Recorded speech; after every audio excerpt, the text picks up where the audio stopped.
Hello students, how are you? I hope you all are fine. Today's worksheet is number 7 for class 9 subject English, and the topic of the worksheet is writing skill, and the topic is diary entry. So in this worksheet we are going to study how to make diary entry. Let's start it. Dear students, over the last few days, news media has reported large gatherings in local markets and at tourist locations with apparent flouting of COVID-19 norms, wearing masks and social distancing, etc. पिछले कुछ दिनों से media के अंदर जो खबरें आ रही हैं, जो न्यूज़ आ रही हैं, उसमें दिखाया जा रहा है कि लार्ज गैदरिंग हो रही है लोकल मार्केट्स के अंदर लोगों की, और टूरिस्ट प्लेस पर बहुत सारे लोग इकट्ठा हो रहे हैं और उसके साथ वो कोविड के जो भी नियम हैं उनका उल्लंघन कर रहे हैं, जैसे कि मास्क पहनना, सोशल डिस्टेंसिंग बनाए रखना. Despite government's guidelines on precaution during the pandemic, a probable third wave approaching, how do you feel about it? अब देखिए, इसके बावजूद कि सरकार ने बहुत सारी गाइडलाइंस, बहुत सारी निर्देश, नियम जारी किए हैं कि किस तरह का प्रिकॉशन हमें बरतना है इस पेंडेमिक के दौरान, इस महामारी के दौरान, और शायद थर्ड वेव भी अप्रोच कर रही है. ऐसा कहा जा रहा है कि थर्ड वेव आने वाली है कोविड की. तो आपको कैसा महसूस हो रहा है? Look at the pictures below and write a diary entry about what you feel when you see such images. नीचे दी गई पिक्चर्स को देखिए और आपको एक डायरी एंट्री लिखनी है इसके बारे में कि आपको कैसा महसूस होता है जब आप ऐसी पिक्चर्स को देखते हैं. Also, how can a citizen help others bye maintaining Covid appropriate behaviour. और साथ साथ आपको ये भी बताना है कि एक नागरिक किस तरीके से CAB फॉलो करके, कोविड अप्रोप्रिएट बिहेवियर फॉलो करके दूसरों की मदद कर सकता है. तो देखिए, यहाँ पर आप पिक्चर देख सकते हैं. लार्ज क्राउड आपको यहाँ पर दिखाई दे रहा है, लार्ज गैदरिंग्स हैं, पीपल एक साथ, पूरी भीड़ दिखाई दे रही है लोगों की, एंड कोई सोशल डिस्टेंसिंग नहीं है, मास्क नहीं पहने हुए हैं. तो ऐसी इमेज को देखते हैं तो एक डर पैदा होता है अंदर. तो जो भी आपकी फीलिंग है, आपको कैसा फील हो रहा है ऐसी सिचुएशन के अंदर जब पेंडेमिक टाइम चल रहा है, third wave is about to approach, और आप ऐसी पिक्चर्स देखते हैं तो आपको कैसा फील होता है, यही आपको डायरी एंट्री में लिखना है.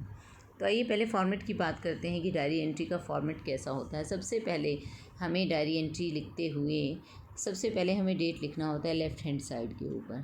सपोज़ कि आज का आप डेट लिखते हैं तो 22 जुलाई आप लिखेंगे 2021. इस तरीके से आप इसका डेट आज का लिख सकते हैं.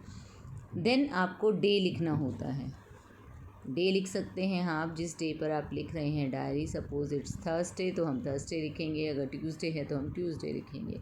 अब देखिए, यहाँ पर उसके बाद डे के बाद आप टाइम भी लिख सकते हैं कि आप किस टाइम पर डायरी लिख रहे हैं. PM लिख रहे हैं तो PM लिखिए, AM में लिख रहे हैं तो AM में लिखिए.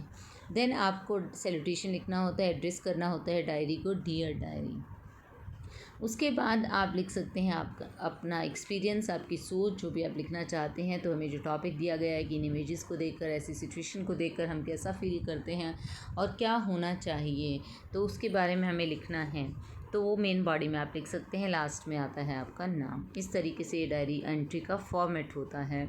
अब आज का जो टॉपिक दिया हुआ है उसके ऊपर जो डायरी एंट्री है वो आप इस तरीके से लिख सकते हैं. यहाँ से आप हेल्प ले सकते हैं. आप अपना खुद का एक्सपीरियंस अगर लिखना चाहें, कुछ भी आप अपनी सेंटेंसेस मेक कर सकते हैं, तो ये हेल्पफुल रहेगा आपके लिए. आप यहाँ से आइडिया लेकर अपनी डायरी एंट्री कर सकते हैं. तो सबसे पहले जैसे कि मैंने बताया कि डेट आता है, तो यहाँ पर हमने डेट लिखा है 22 जुलाई 2021. देन डे आ गया Thursday, and then time 10 AM. उसके बाद हमें डायरी को एड्रेस करना है यहाँ पर. तो यहाँ पर हम डायरी को एड्रेस करेंगे, जो कि यहाँ टाइपिंग में छूट गया है. तो यहाँ पर आप लिखेंगे डियर डायरी, नेक्स्ट लाइन के अंदर डियर डायरी, देन कॉमा लगा सकते हैं आप यहाँ पर. तो यहाँ से आप शुरू कर सकते हैं अब आगे कि आपको अपना मेन थॉट क्या लिखना है, क्या एक्सपीरियंस रहा आपको, क्या इमेजेस को देखकर लगता है और क्या होना चाहिए. तो कुछ भी जैसा भी आप सोचते हैं, अपनी सोच के बारे में आपको लिखना है. यहाँ पर हमने लिखा है we all know that the pandemic COVID-19 has shaken the whole world completely. हम सभी जानते हैं कि इस महामारी COVID-19 ने पूरे संसार को हिलाकर रख दिया है पूरी तरीके से. We have not yet recovered completely from the second wave of COVID-19 and the third wave is approaching with its disastrous effects.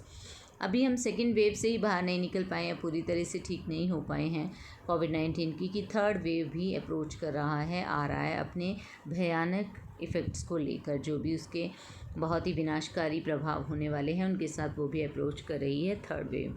It is really shocking to see news about large gatherings of people in the local market and at the tourist locations flouting all COVID guidelines for last few days. पिछले कुछ दिनों से हम news देख रहे हैं लोगों के बारे में कि बड़ी बड़ी गैदरिंग्स हो रही हैं, बहुत बड़ी संख्या में लोग एक साथ इकट्ठे हो रहे हैं लोकल मार्केट में, टूरिस्ट प्लेसेस पर जा रहे हैं और सारे नॉर्म्स का उल्लंघन कर रहे हैं, जो भी कोविड की गाइडलाइंस है उनका पालन नहीं करें. तो ऐसी न्यूज़ बहुत ही शॉकिंग है हमारे लिए. This is totally irresponsible behaviour on the part of the public. देखिए पब्लिक का ऐसा बिहेवियर, लोगों का इस तरह का बिहेवियर कि इतनी बड़ी महामारी के बावजूद भी वो कोविड नियमों का उल्लंघन कर रहे हैं, तो ये बहुत ही गैर जिम्मेवार बिहेवियर है उनका, गैर जिम्मेवार व्यवहार है. It is really sad that in spite of the disasters effects of the first 2 waves of COVID-19 people still are not becoming vigilant and violating all norms of COVID appropriate behavior. ये बहुत ही sad बात है, बहुत ही आप कह सकते हैं बहुत ही उदासी भरी बात है. बहुत दुख होता है इस बात को देखकर कि जो पहले 2 वेव्स आई हैं कोविड-19 की, उनके इतने विनाशकारी इफ़ेक्ट्स हुए हैं, उसके बाद भी लोग अभी भी विजिलेंट नहीं हो रहे हैं, चौकन्ने नहीं हो रहे हैं और कोविड अप्रोप्रिएट बिहेवियर जो है उसका उल्लंघन कर रहे हैं. They are flouting each necessary norm like wearing mask, social distancing and proper sanitization. हर ज़रूरी नियम जो भी है कोविड-19 के लिए अप्रोप्रिएट बिहेवियर जो है, जैसे कि मास्क पहनना, सोशल डिस्टेंसिंग बनाए रखना या सैनिटाइजेशन रखना, वो हर नियम का उल्लंघन कर रहे हैं. It is surprising that they are doing large gatherings and violating all safety steps. ये बहुत ही सरप्राइजिंग है, बहुत ही हैरानी की बात है कि इतना नुकसान उठाने के बाद भी लोग जो है बड़ी बड़ी गैदरिंग कर रहे हैं और सारे जितने भी सेफ्टी सुरक्षा के जो भी कदम हैं उनको वायलेशन कर रहे हैं, उनका उल्लंघन कर रहे हैं. It is very risky and harmful. ये बहुत ही रिस्की है और बहुत ही हार्मफुल प्रैक्टिस है कि ऐसा नहीं होना चाहिए. Many of us have lost our near and dear ones due to this pandemic in the last 2 waves. पिछली 2 waves के अंदर बहुत सारे हम में से बहुत लोगों ने अपने जो हमारे नियर एंड डियर वंस हैं उनको हमने खोया है इन 2 waves के दौरान. द थर्ड वेव में प्रूव इवन मोर डिजास्टर्स. और तीसरी लहर और ज़्यादा भयानक साबित हो सकती है. One not only risks his own life by showing such carelessness but also may prove threat to many other lives. देखिए अगर कोई ऐसा बिहेव करता है जो इन नियमों का उल्लंघन करता है तो इससे वो अपनी खुद के जीवन को ही रिस्क में नहीं डालता है, सिर्फ अपनी लाइफ को डेंजर में नहीं डाल रहा है, बल्कि ऐसी केयरलेसनेस दिखाकर, ऐसी लापरवाही दिखाकर वो बाकी और लोगों के लिए भी, बहुत सारे और लोगों के जीवन के लिए भी खतरा प्रूव हो सकता है. We all should understand the seriousness of the situation and follow all COVID guidelines to stay safe and healthy. हमें इस सिचुएशन की, इस स्थिति की गंभीरता को समझना चाहिए और जितने भी कोविड गाइडलाइंस हैं सेफ़ रहने के लिए या हेल्दी रहने के लिए उनका पालन करना चाहिए. We should avoid all unnecessary outings and gatherings and maintain proper distancing while we are outside. हमें जो इतनी भी गैर ज़रूरी आउटिंग्स हैं, बाहर जो आना जाना है जो ज़्यादा ज़रूरी नहीं है, या गैदरिंग जो भी है, कहीं समारोह करना है कुछ, तो उसको हमें अवॉइड करना चाहिए. हमें ऐसा नहीं करना चाहिए, ज़्यादा भीड़ इकट्ठी नहीं करनी चाहिए और प्रॉपर डिस्टेंसिंग को हमें फॉलो करना चाहिए. जब भी हम बाहर जाते हैं तो हमें सोशल डिस्टेंसिंग का पालन करना चाहिए, दूरी बनाकर रखनी चाहिए. We should do all possible efforts to keep a check on this pandemic.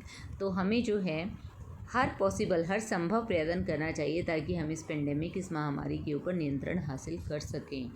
तो इसके बाद आप जो है ख़त्म कर सकते हैं, अपना नाम लिख सकते हैं, आप चाहे तो बाय लिख सकते हैं और उसके बाद यहाँ पर हमने नाम की जगह XYZ लिखा है, तो आप नेक्स्ट लाइन में कुछ भी लिख सकते हैं. आप नाम चाहें कोई भी नाम लिख सकते हैं, अपना नाम लिख सकते हैं. जब आप डायरी लिख रहे हैं लाइक अंजलि, तो आप XYZ भी लिख सकते हैं. I hope you understood the worksheet. Thank you. Stay safe.